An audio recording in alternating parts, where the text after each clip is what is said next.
നമ്മുടെ നാട്ടിലൊക്കെ ഒരുപാട് പപ്പായം പഴുത്ത് താഴെ വീണ് കിളികൊത്തിയൊക്കെ പോകുന്നുണ്ട്.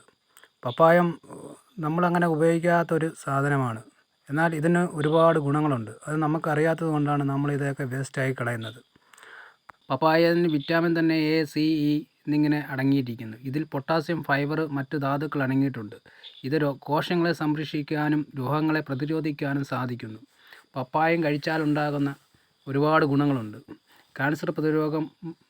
ക്യാൻസർ കോശങ്ങളുടെ വളർച്ച തടയാനും ഇത് സഹായിക്കുന്നുണ്ട്. ദഹനത്തിന് ഇത് നല്ലതാണ്. പിന്നെ ഇതണക്ക് തന്നെ ഇത് ഹൃദയാഘാതം പോലുള്ള രോഗങ്ങൾക്ക് ഉത്തമം.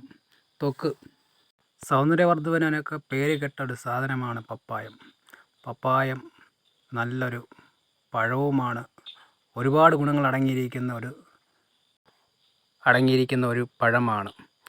ഇത് നമുക്ക് ഓടിച്ചെന്നാൽ അത്യാവശ്യം ഒരു തോരൻ വെക്കാനാണെങ്കിലും ഒരു പപ്പായം നല്ലതാണ്. നമ്മുടെ നാട്ടിൽ ഈ വിഷമില്ലാത്തതും വളമിട്ട് കൊടുക്കാതെ തന്നെ ഇത് ഒരുപാട് കായ്ക്കുന്നതുമാണ് ഈ പപ്പായം. പപ്പായം സീസൺ പോലില്ല.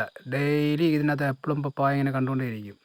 പപ്പായ നമുക്ക് എപ്പോഴും ഇതിൻ്റെ ഗുണവുമുണ്ട്. ഇത് എപ്പോഴും നമുക്ക് ഉപയോഗിക്കാം. കാരണം ഇത് തോരൻ വെക്കാനാണെങ്കിലും മറ്റെല്ലാത്തിനും ഇത് ഉപയോഗിക്കാൻ പറ്റുന്ന ഒരു